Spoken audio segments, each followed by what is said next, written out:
When I slapped my husband's mistress, he broke my 3 ribs. He locked me in the basement, telling me to reflect. I called my dad, who was a gangster boss, and said, "Dad, don't let a single one of the family survive." Hello everyone. Thank you for being here with me today. Before I begin my story, I'd love to know which city you're joining us from. Please feel free to share in the comments. Now, let me take you into this story. I was in Chicago for a big presentation, a keynote speech for a design conference. My husband, Barrett, and I had started a company together, but in the last few years, I'd stepped back to let him take the lead. I was the creative, and he was the businessman. Or so I thought. The presentation was a huge success. I was on a high, and all I could think about was getting home to Barrett. We were supposed to celebrate our anniversary that weekend, but I just couldn't wait. I remember the cab ride from O'Hare. I called my assistant, told her to cancel my Friday meetings. "I'm going home," I said, smiling into the phone.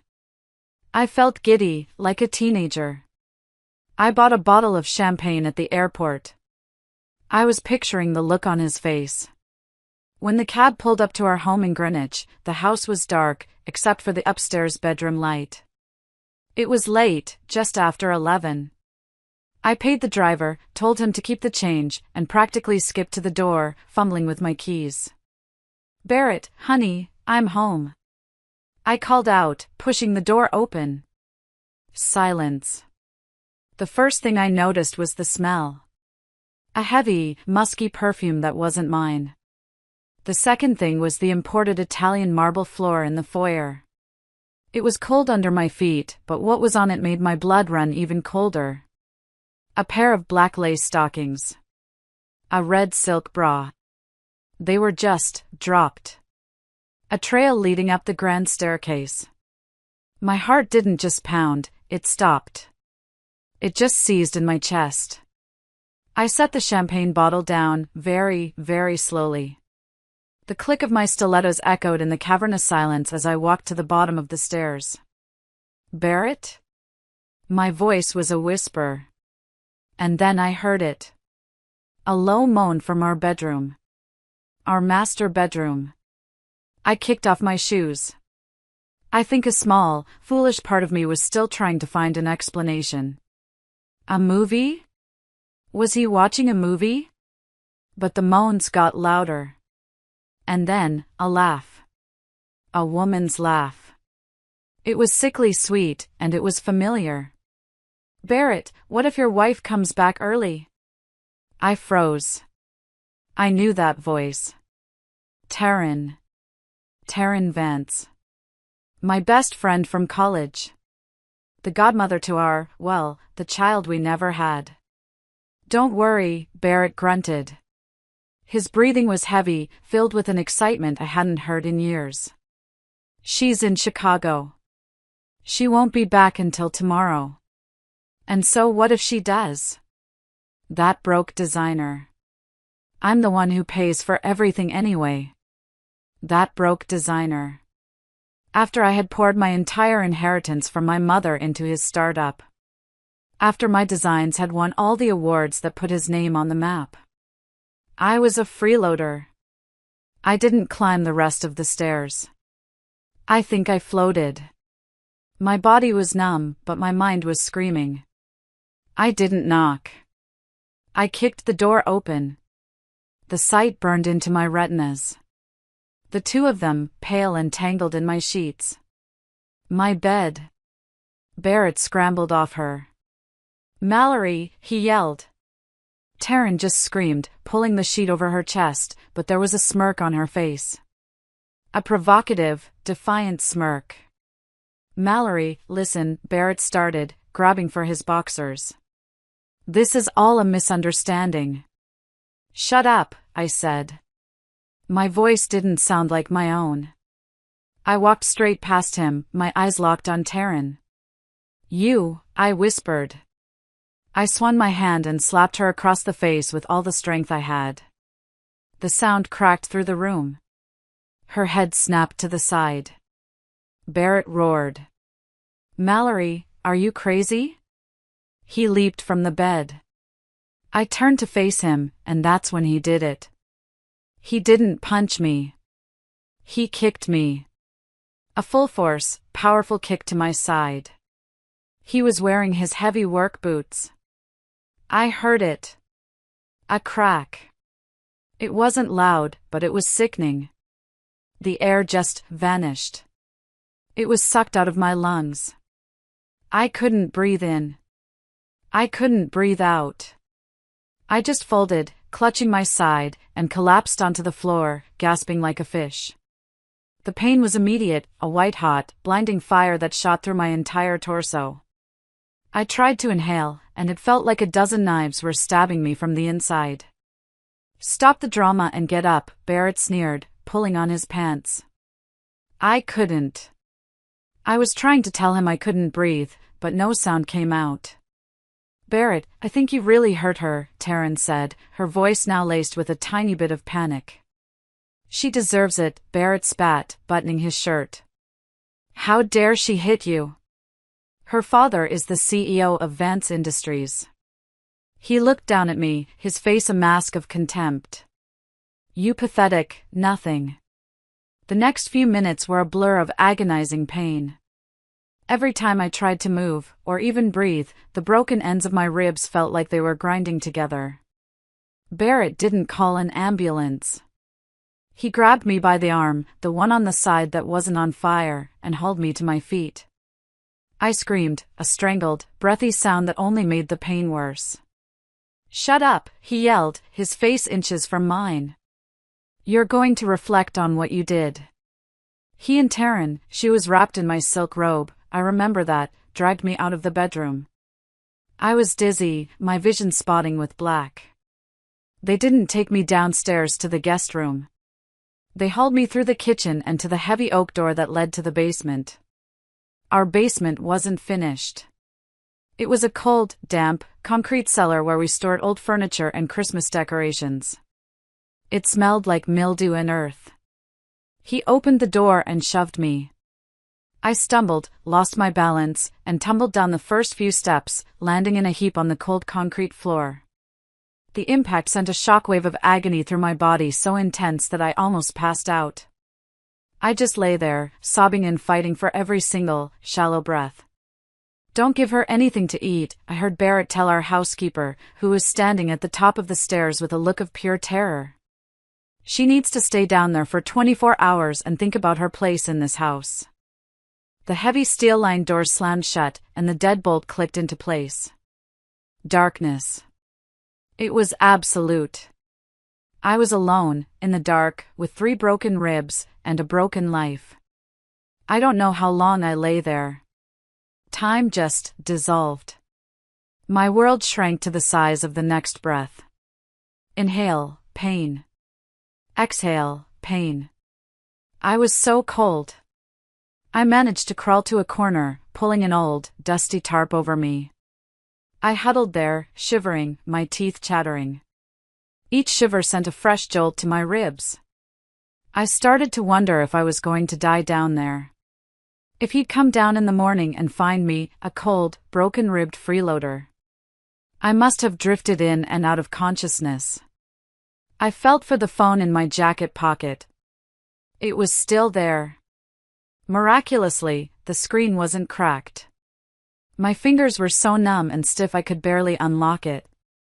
The dim light of the screen was blinding. I was weak, dizzy, and I knew I didn't have much time.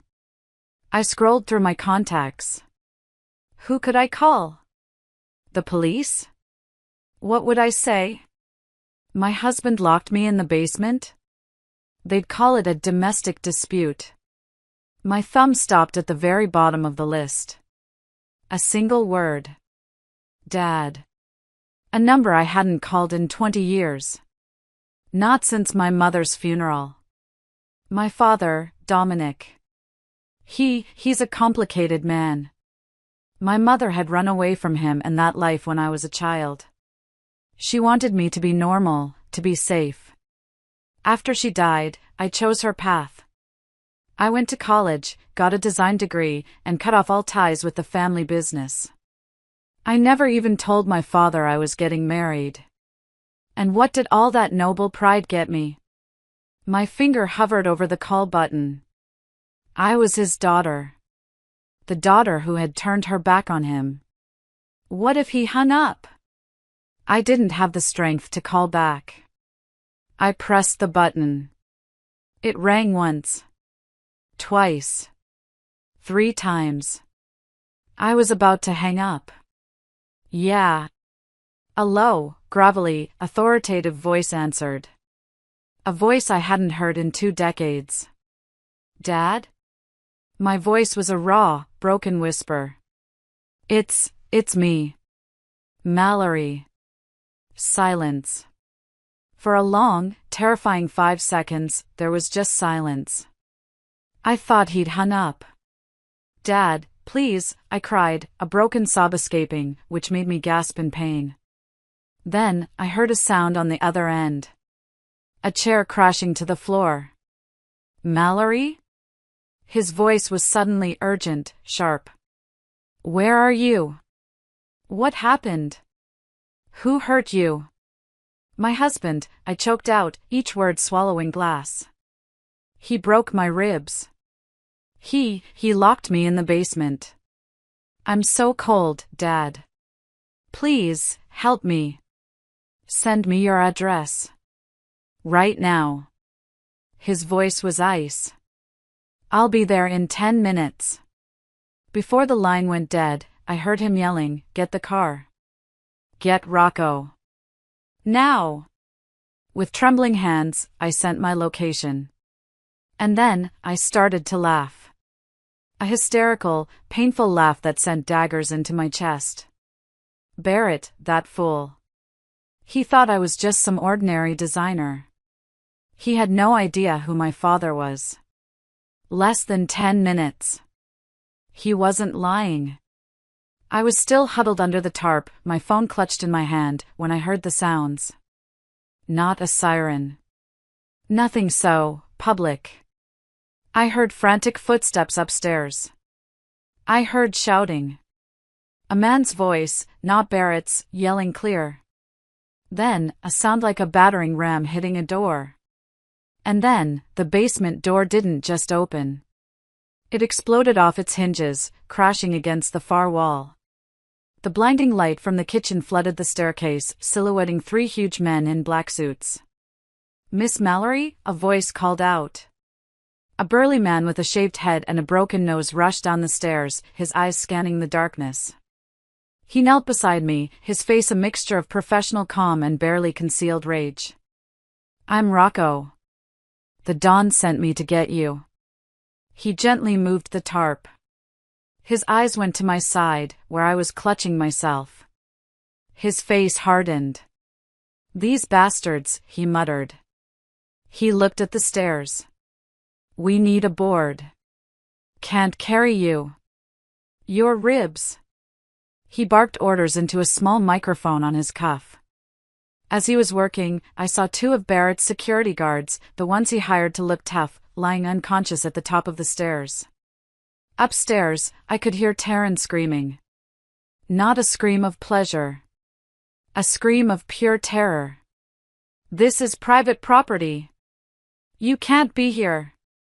I heard Barrett yelling, his voice cracking. Rocco and another man carefully slid a flat piece of wood, it looked like a shelf, under me. Gritting my teeth against the fire in my chest, I let them lift me.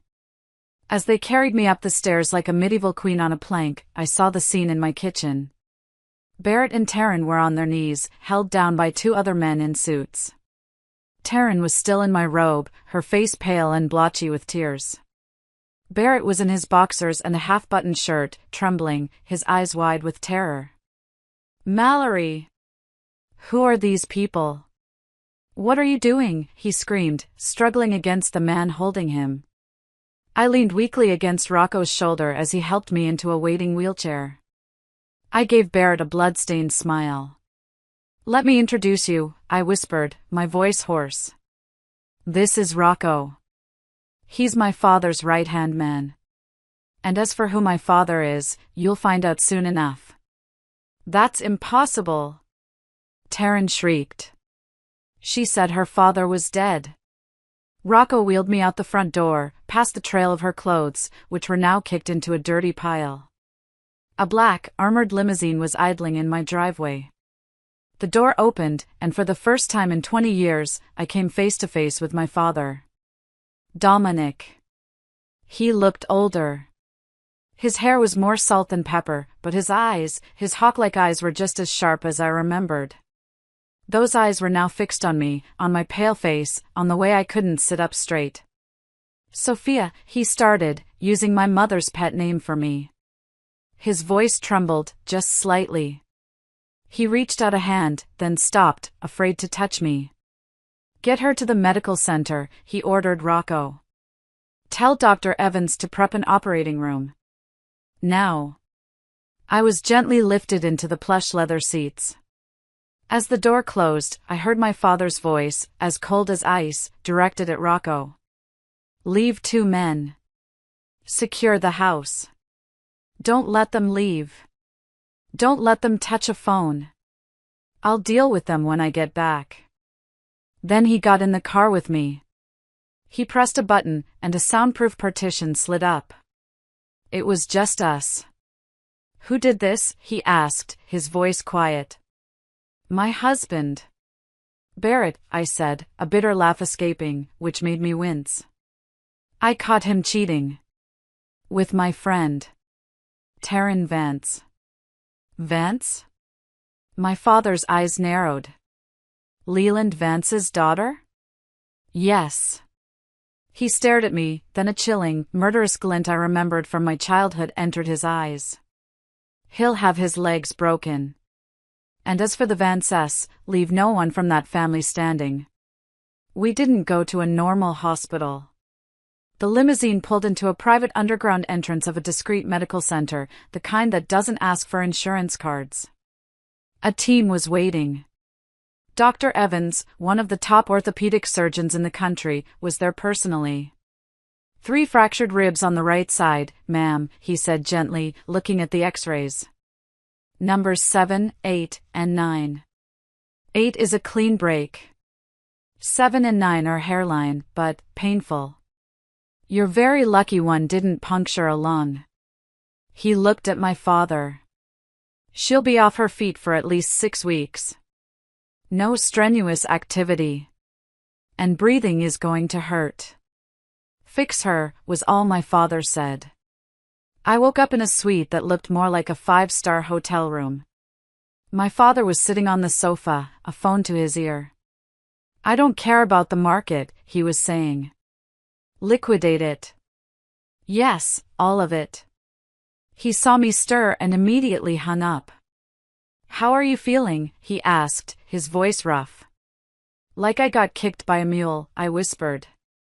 My side was heavily taped, and a dull ache throbbed thanks to the painkillers. He will pay, my father said, his jaw tightening. Rocco is waiting for my order. He'll be at the bottom of the Hudson by morning. No. I said it louder than I expected, which made me wince. No, Dad. He looked at me, confused. What? He did this to you. He dishonored you. And death is too easy, I said, my voice as cold as ice. He called me a broke designer. A freeloader. He said I was nothing. If you kill him, I'm just a widow with a divorce settlement. No. I want him to suffer. I took a breath, the pain reminding me of my purpose. I want him to watch everything he built, everything I built, turn to ash. I want him to lose his company, his reputation, his money, his freedom. I want him to be the one who is broke. And when he has absolutely nothing left, then you can have Rocco take him. A slow, satisfied smile touched my father's lips. That's my daughter, he said. He pulled a thick file from his briefcase. Perfect timing. My people just found this. Barrett's company is betting everything on that new East River development project. Their bid is full of inflated numbers. And what's more interesting, your husband embezzled $3 million of company funds to launder at a casino in Atlantic City. He still hasn't filled that hole. I took the file. My heart started to race. This evidence alone was enough to send Barrett to prison, enough to make his company's stock plummet. Dad, I need time, I said, taking a deep breath. I'm going to pretend to forgive him. I'll go back to that house and gather more. I need to destroy him with my own hands. He frowned. It's too dangerous. Please, I insisted. He thinks I'm weak. He thinks I'm a pathetic nothing. He'll never see me coming. After a long silence, he finally nodded. All right. But Rocco stays by your side. 24/7. He then made another call. Wesley? I need you. My daughter's sweet. Yes, now. A few minutes later, a man I'd never seen before entered. He was in his late 30s, sharp, in a perfectly tailored suit, with kind eyes behind wire-rimmed glasses. Wesley Croft, my father said. This is my daughter, Mallory. Wesley handles all our legitimate investments. He's a prodigy. He's yours now. Do whatever she asks. Wesley looked at me, then at the file. I've heard a great deal about you, Miss Romano, he said. His voice was calm and steady. I've been tracking Barrett Hayes's company for a while. Their books are a mess. It would be my pleasure to help you clean them up. A few days later, a terrified-looking Barrett appeared at my hospital room door. His suit was wrinkled, and he had dark circles under his eyes. He was holding a pathetic bouquet of carnations. Mallory, his voice trembled. I had no idea. Your father. Don Dominic. I composed my face into a look of weary forgiveness. I'd been practicing in the mirror. It's my fault, too, Barrett, I said softly, wincing as I shifted. I shouldn't have hit Taryn. It was such a shock. He rushed to my bedside as if I'd thrown him a lifeline. Mallory, does this mean you forgive me? I must have been out of my mind. It was all Taryn's fault. She seduced me. I swear, it will never happen again. His clumsy acting made me want to throw up the soup I'd had for breakfast. But the play had to go on.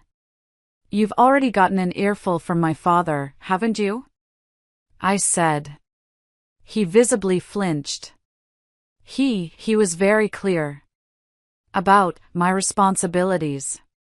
Let's just put this behind us, I said, reaching out a weak hand. When I get out of here, we can start over. Okay? Barrett nodded frantically, unable to hide his relief. He had no idea that as he held my hand with his phony sincerity, a hidden camera in the room was recording his every expression. On the day of my discharge, my father sent a motorcade of 10 black Mercedes to escort me back to the Greenwich mansion. The spectacle was so over the top it made the local news. Barrett stood at the front door, his face pale as he watched Rocco himself push my wheelchair inside. If even a single scratch appears on Miss Mallory, Rocco whispered in Barrett's ear, just loud enough for me to hear. The Don said he wants to watch you get eaten alive by wild dogs. Barrett's legs trembled. He looked like he was about to wet himself. Returning to the place I once called home felt disgusting. The bed in our bedroom was especially repulsive. Barrett had changed the sheets, but I could vividly picture him and Taryn writhing on it. I'll sleep in the guest room, I said. My ribs. I need to be propped up. Of course, anything, he said. Barrett, you should rest, I told him later that evening. I have an urgent matter at the office, he said, pouring me a glass of water before trying to make a quick exit. Okay. Come home early, I said with a smile, watching him leave. The moment he was gone, I poured the water into a potted plant. Rocco stood guard outside my door while I opened my laptop. As Barrett's wife and co-founder, I knew the passwords to all his devices. I logged into his cloud account and quickly found what I was looking for. Hotel booking records for the last 6 months. Bank transfer histories. And even a few videos that were hard to watch. "You animal," I muttered with a cold smile, saving all the evidence to a secure drive Wesley had given me. Just then, a new message popped up on his screen. It was from Taryn. "Barrett, thank God she believed you. I'll wait for you at our usual spot. I miss you like crazy, baby." I stared at the screen, then laughed out loud. The laugh sent a sharp pain through my ribs, but I didn't care. "Barrett, you couldn't even wait 3 days. Perfect. This would make my revenge all the more satisfying." The next 2 weeks were a masterclass in deception. I played the part of the fragile, forgiving wife. I'd sit in the garden, a blanket over my lap, sketching in my old notepad. Barrett would come home, kiss me on the forehead, and ask how I was feeling. "A little better every day, darling," I'd say. His parents, Garrett and his wife, came over for dinner. It was a production.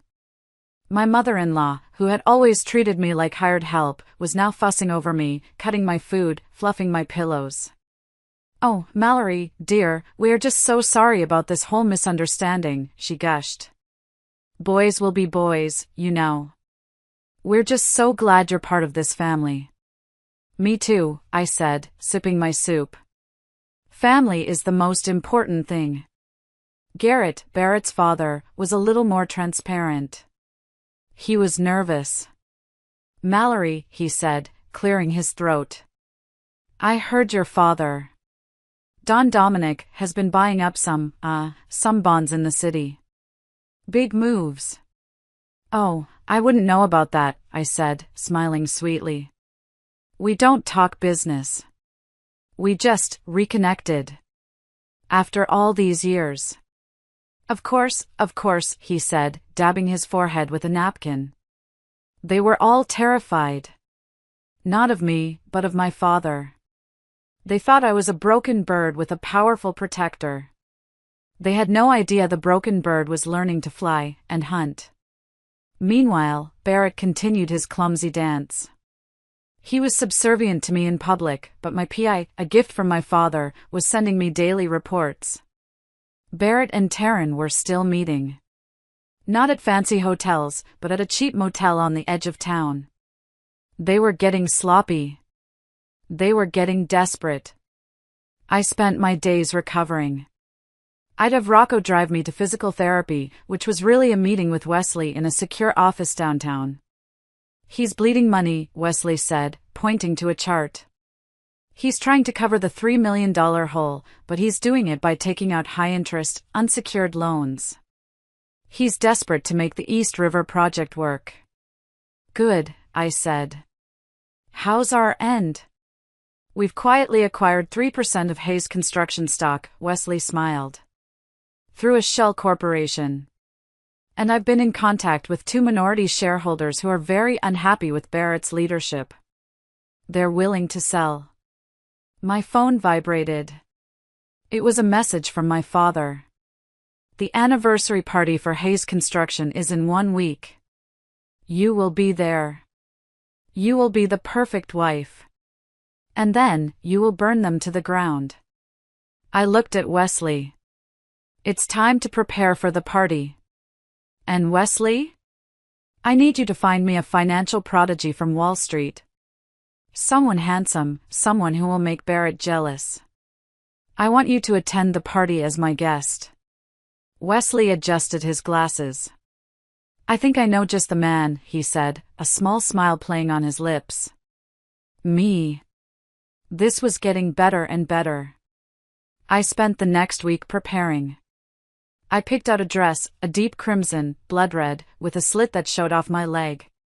My ribs were still healing, so I couldn't wear a corset, but the pain was manageable now. It was a good reminder. The night of the party, Barrett came into the guest room as I was getting ready.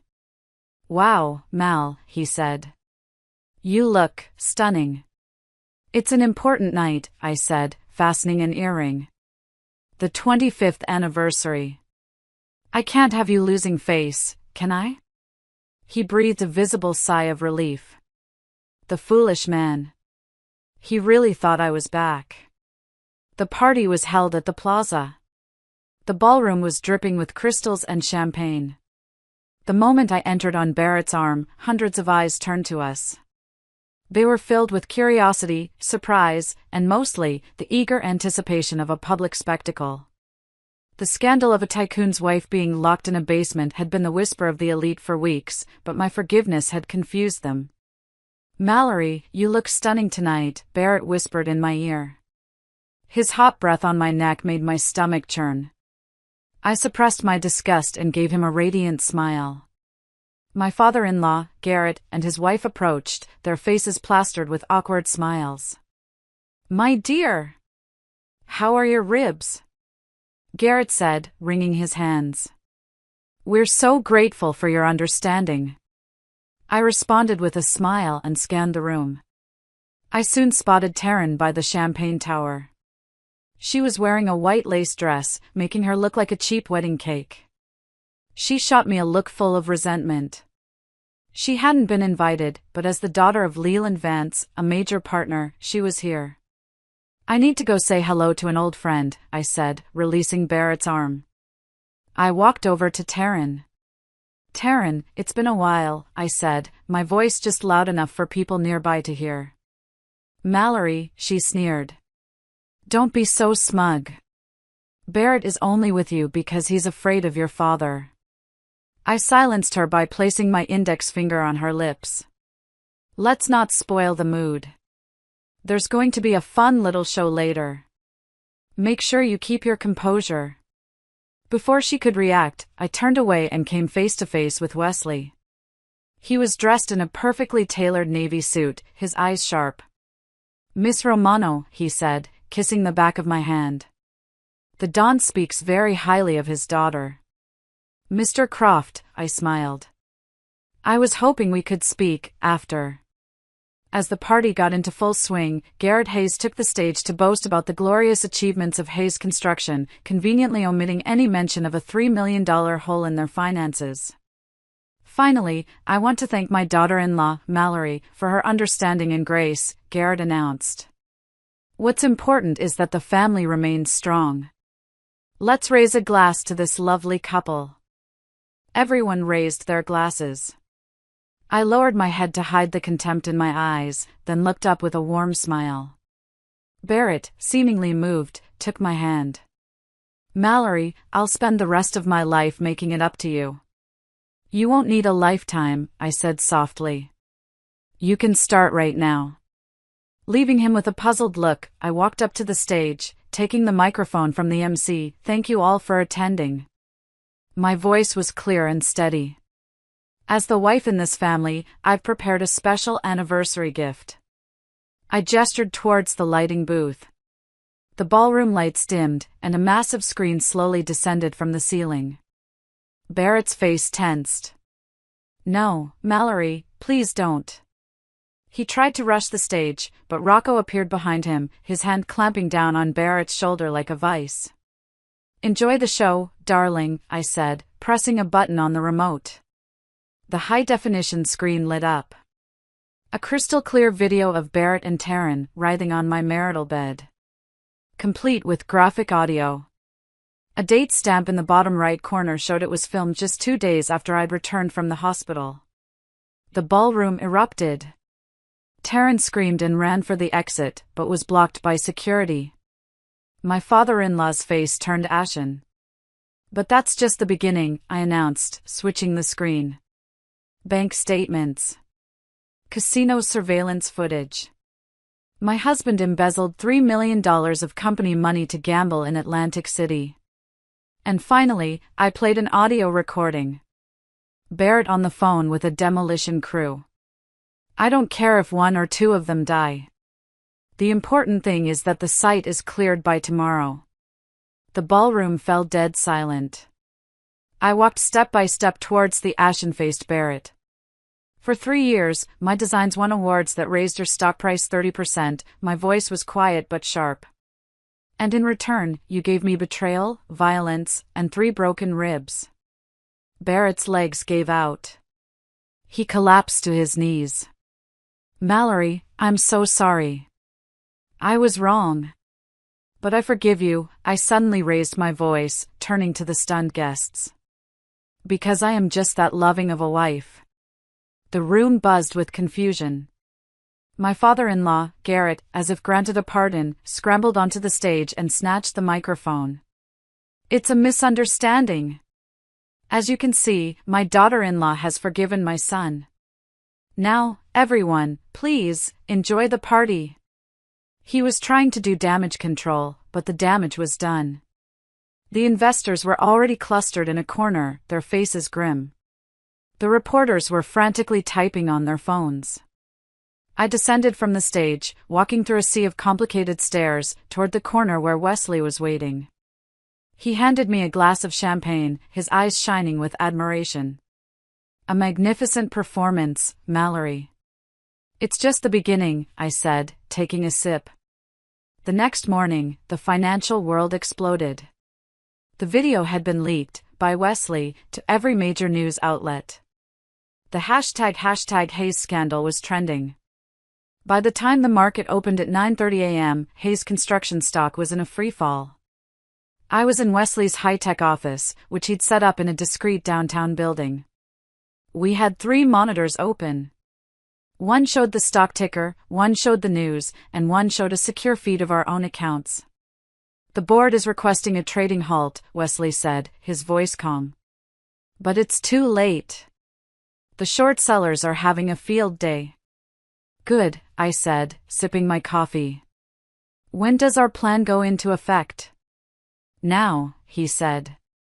As the price hits rock bottom, our offshore corporation, the one you are the sole beneficiary of, will begin to buy.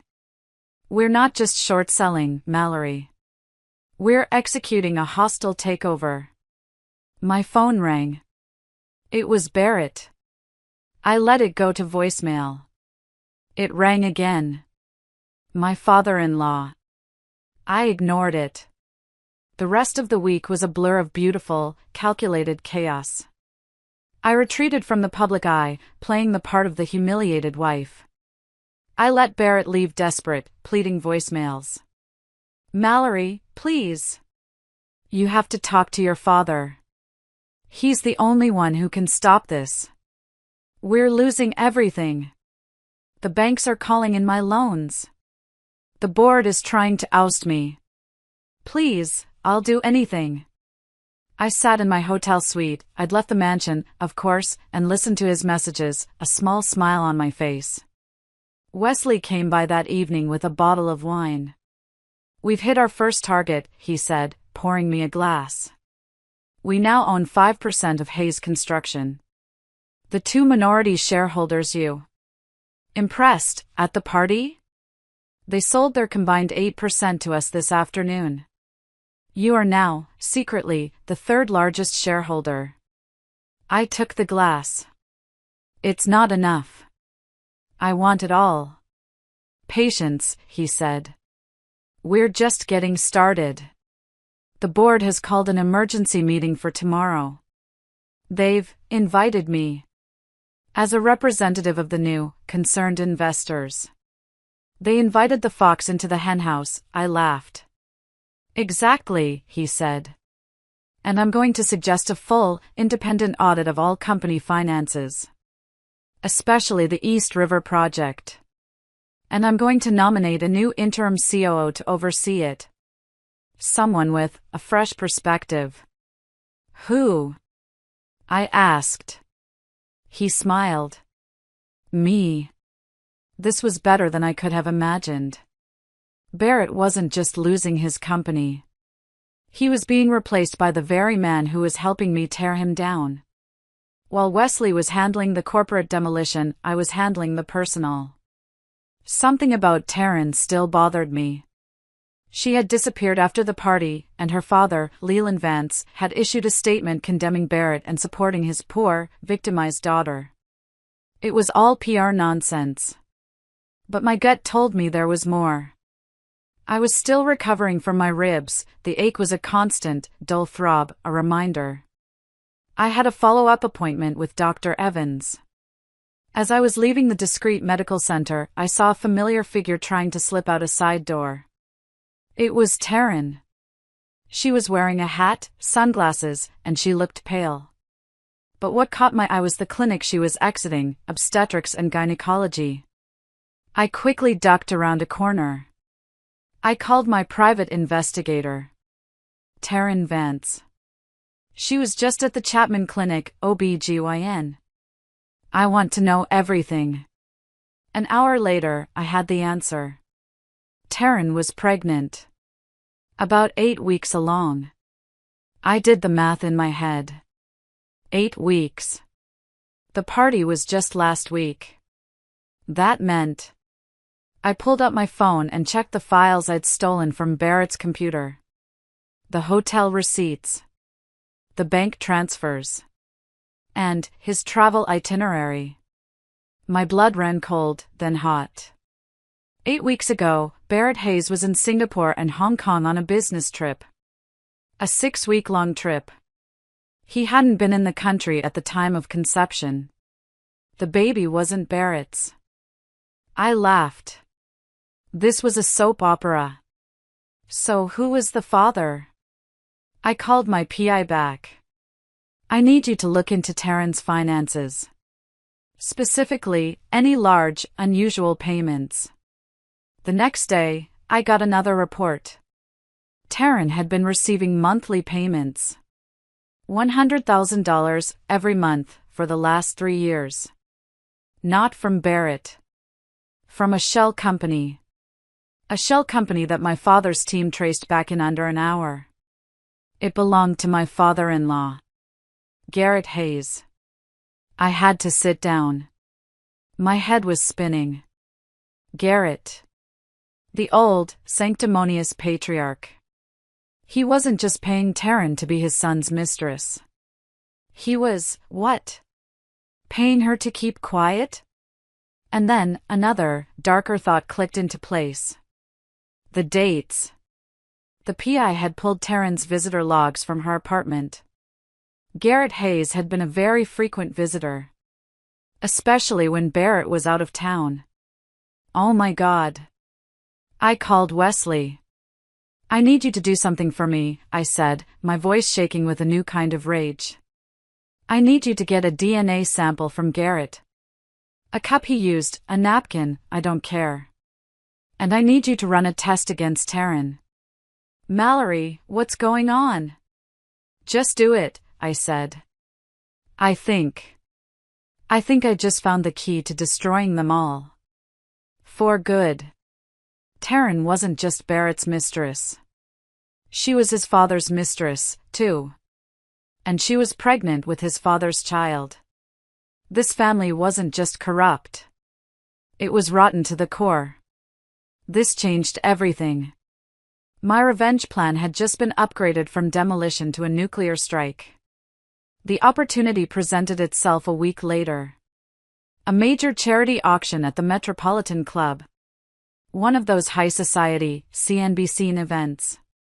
I knew Taryn's family, the Vances, were major patrons. I also knew that Taryn, desperate to save her reputation, would be there, playing the part of the wronged woman. I bought a table, front and center. I wore a dress of pure white silk. Angelic. Innocent. Rocco, as always, was my shadow, disguised as a chauffeur. Taryn was there, just as I'd predicted. She was holding court in a corner, dabbing at her eyes, telling a circle of society women how Barrett had tricked her. She was wearing a tight-fitting black dress, not even trying to hide the slight swell of her stomach. She was weaponizing her pregnancy. I waited until the live auction began. Then, I walked over. Taryn, I said, my voice carrying in the relative quiet. The group went silent. You look glowing. Pregnancy suits you. Her face went pale, then flushed with anger. How dare you, she hissed. Oh, I dare, I said, smiling.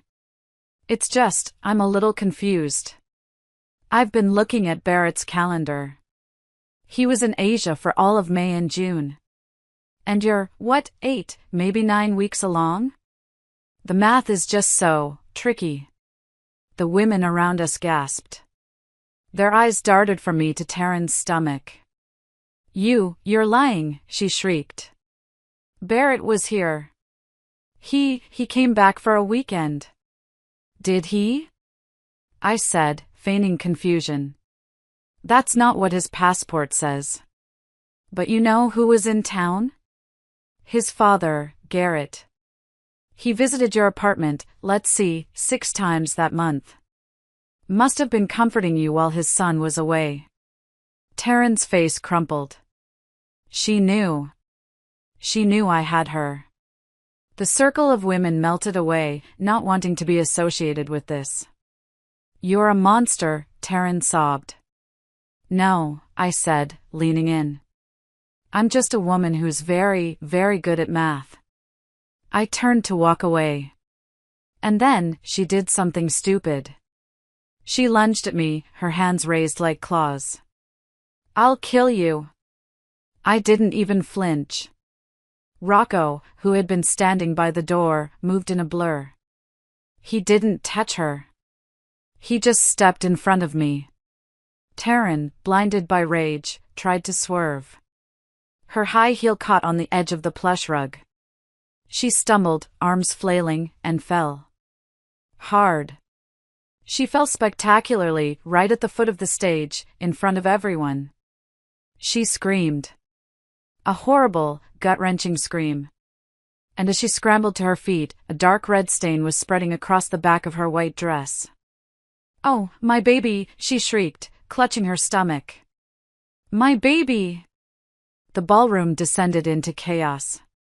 People were shouting. I just stood there, watching, my face a perfect mask of shock and concern. I calmly pulled out my phone. I dialed 911. Yes, I said, my voice trembling. There's been a terrible accident. A pregnant woman has fallen. Please, hurry. Then I made a second call. To Barrett. Barrett, thank God. It's Taryn. She fell. There's blood everywhere. You need to come. She's losing the baby. His first reaction, before he could think, was, damn it. Now my father's going to kill me. Click. I hung up. I watched them wheel Taryn out on a stretcher. Not only had she humiliated herself in public, but she had also lost the one thing she thought would save her. The gossip columnists would have a field day. And I had his confession on tape. Now my father's going to kill me. I went back to the hospital. Not for my ribs, but for my father. He'd been quiet. Too quiet. I found him in his study, surrounded by the scent of cigars and old leather. The Taryn Vance situation, it's done, I said. He nodded, not looking up from a faded photograph he was holding. I know. It was messy. Dad, I said, sitting opposite him. When I mentioned Taryn's name. Taryn Vance, back in the car, you reacted. You knew her father, Leland. Why? Dominic sighed. He finally looked at me, and his eyes were old. So old. I never wanted you to be a part of this, Mallory. Your mother, she wanted you to have a normal life. My normal life got me 3 broken ribs and a cheating husband. Tell me. He pushed the yellowed envelope across the desk. The same one from my mother's things. But this time, he took out a different photo. It was a picture of my mother, beautiful and smiling, standing next to a younger Garrett Hayes. And a younger Leland Vance. What is this? I whispered. 25 years ago, my father said, his voice flat. Your mother wasn't just a designer. She was an activist. She was fighting a new development project.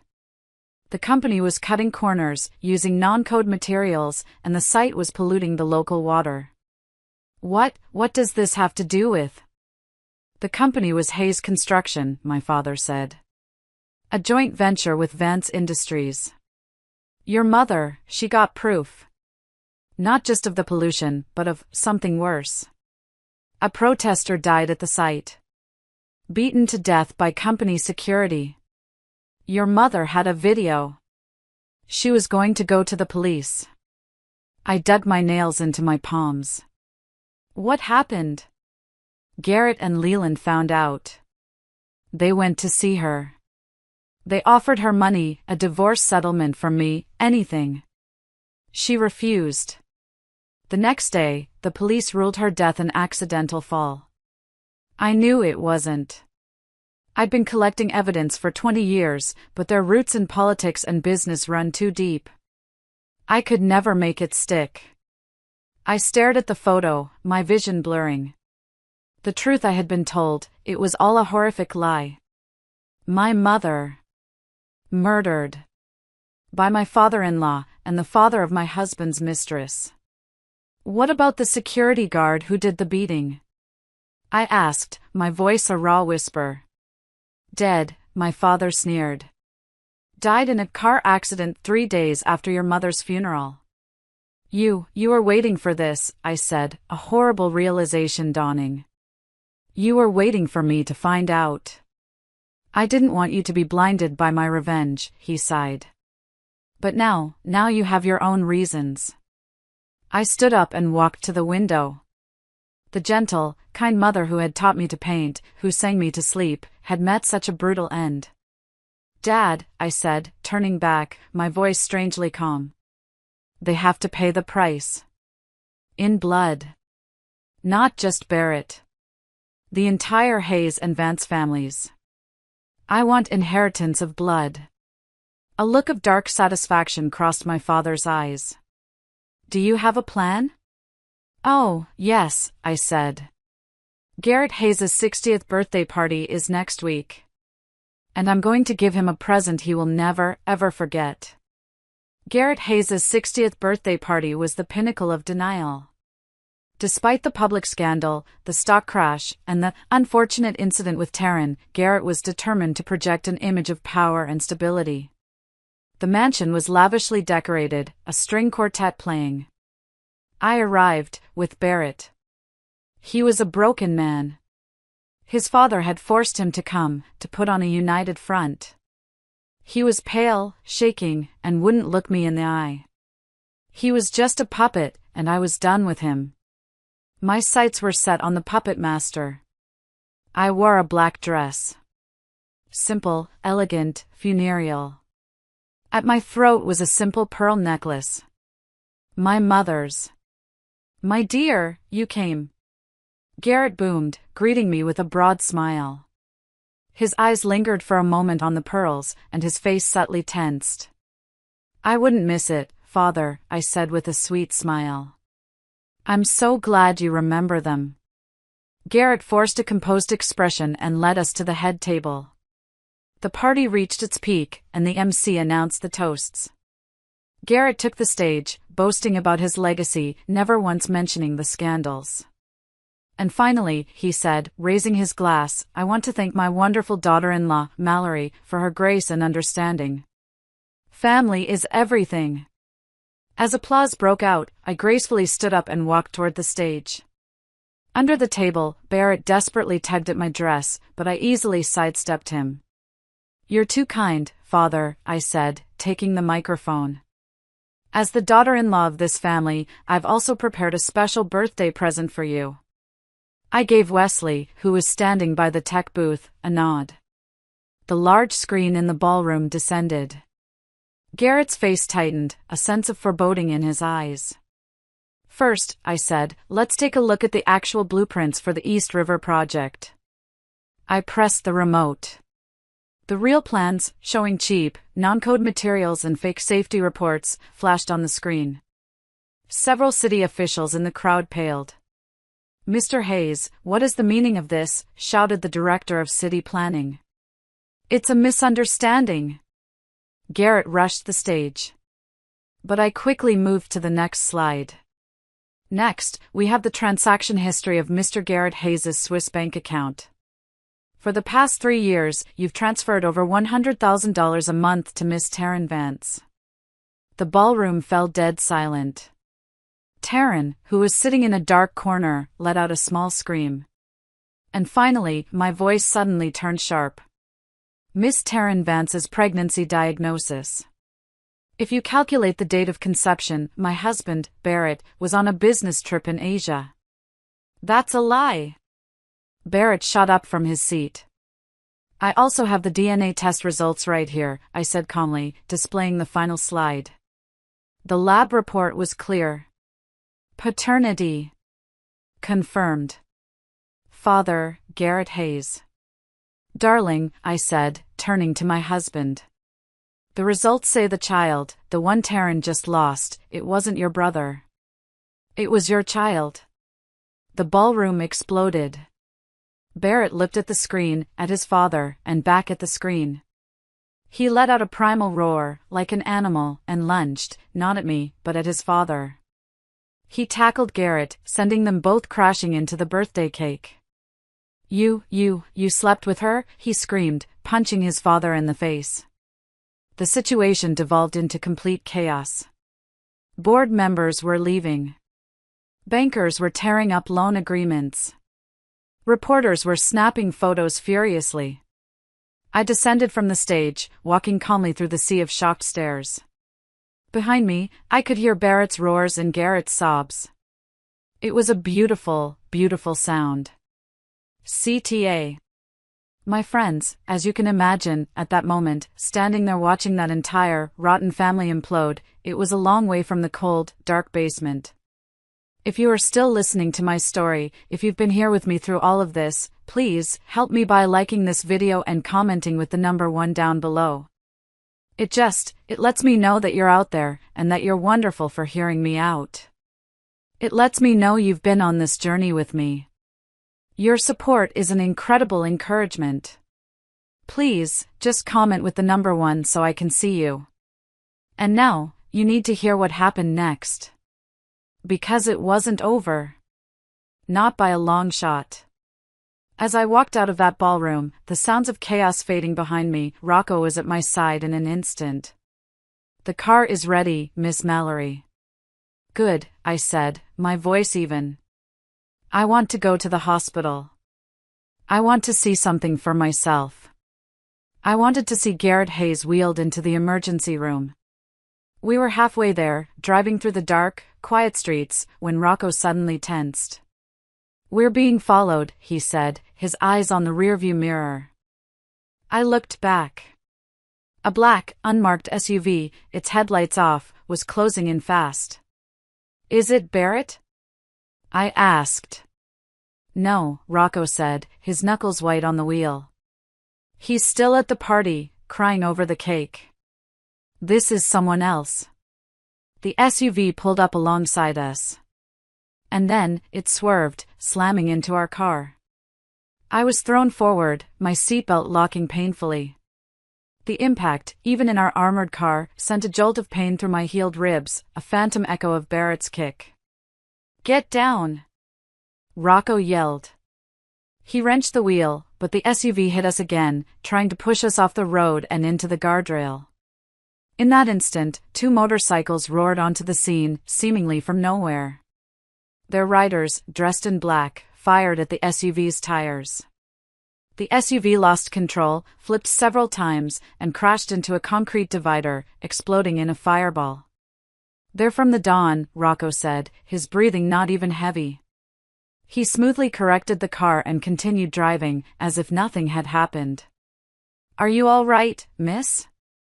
I touched the growing lump on my forehead where I'd hit the window.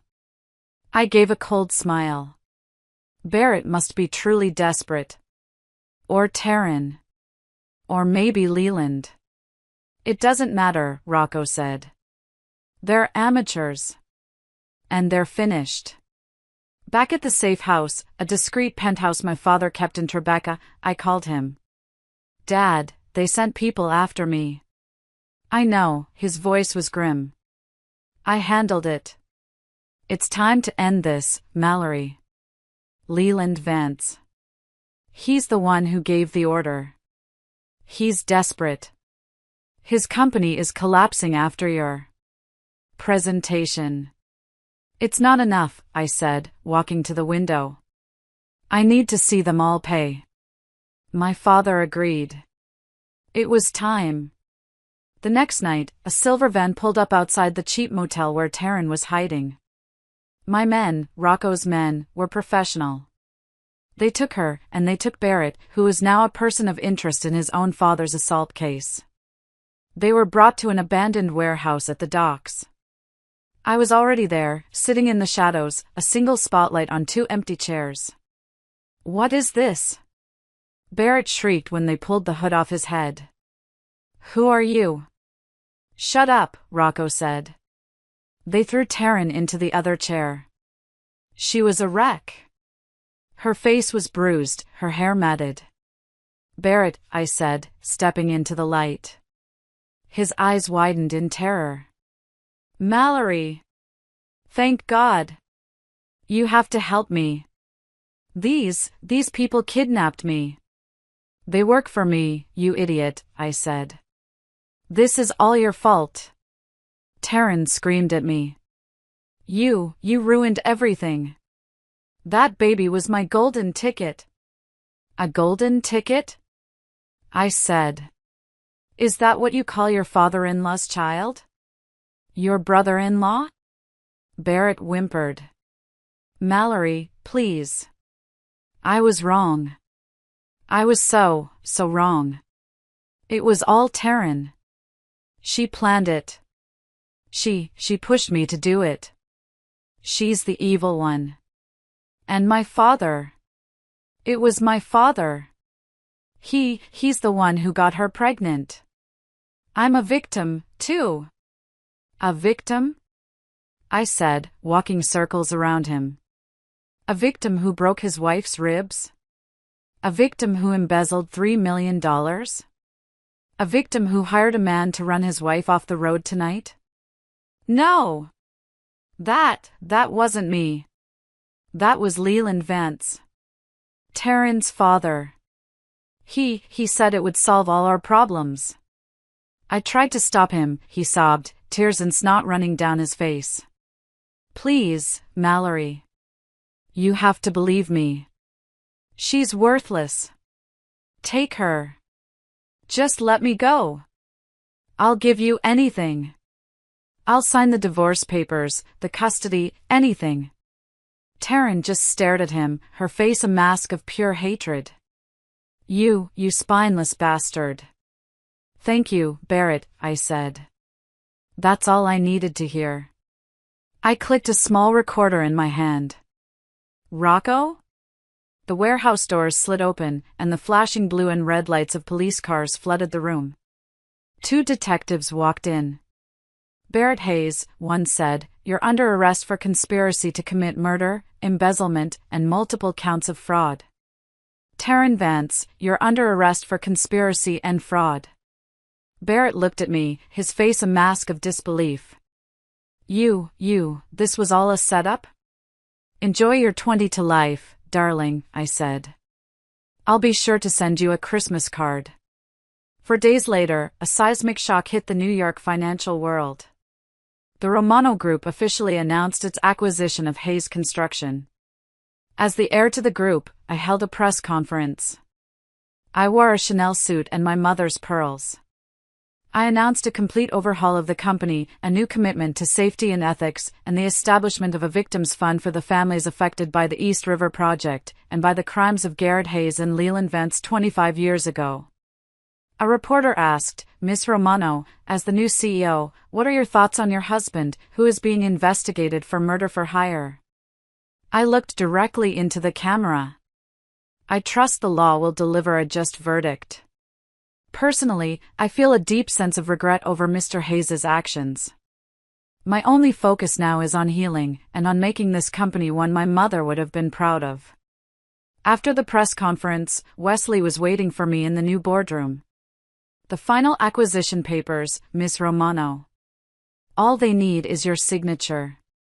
I glanced through them, then looked up. Wesley. Why did you help me? Was it just because of my father? He adjusted his glasses. At first, yes. I owed the Don my life. But now. He stepped closer. I've come to admire the woman you've become, Mallory. I let out a small laugh and signed the papers. Hayes Construction is in your hands now. I trust you'll turn it into a truly responsible company. Where are you going? He asked. To see an old friend, I said. The visitation room at the detention center was cold and sterile. Barrett was in an orange jumpsuit, his face unshaven. The moment he saw me, he lunged at the glass. You devil, he screamed. I calmly picked up the receiver. Barrett. Your charges are embezzlement, fraud, and murder for hire. You're looking at 20 years, minimum. Oh, and by the way? Taryn turned state's witness. She submitted evidence proving you conspired with her father to murder those protesters and me. And your father, Garrett? He had a heart attack in his cell. He's not expected to make it. Barrett collapsed into his chair, his soul leaving his body. And one last thing, I said. Hayes Construction is mine now. All the shares in your name and your father's inheritance have been liquidated to cover the funds you embezzled and pay damages to the victims. You are officially a broke designer. The sun was blindingly bright when I left the detention center. In just 6 months, I had gone from a victim locked in a basement to the heir of a multi-billion-dollar organization. Are you watching, Mom? The people who hurt you, they've all paid the price. 3 months after Barrett was sentenced, the company was renamed Romano International. I stood in the top-floor office, a glass of whiskey in my hand, looking out over New York City. Wesley walked in, not in a suit, but in a casual sweater. You've been staring out that window for an hour, he said gently. The board is gone. You can relax. I turned to him. It's quiet. It's over, Mallory. You won. I know. He walked over, standing beside me.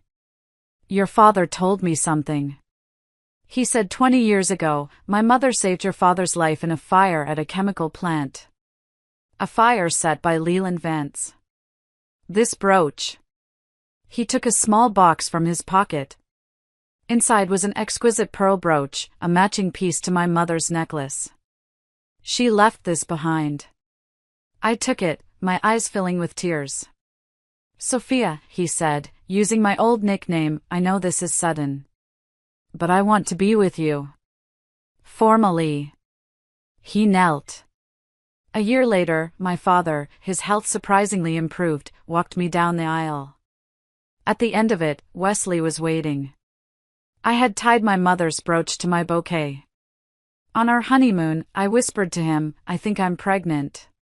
If it's a girl, I want to name her Lily. After my mother. He held me tight. Thank you, Mallory, for breaking this endless cycle. In the distance, the dawn of a new day was breaking. My mother's pearls shone under the starlight, like a final period at the end of a long sentence. And the beginning of a new one. Thank you all for listening to my story. It means more than you know. If you've ever felt like me, please, share your thoughts below. It's good to know we're not alone.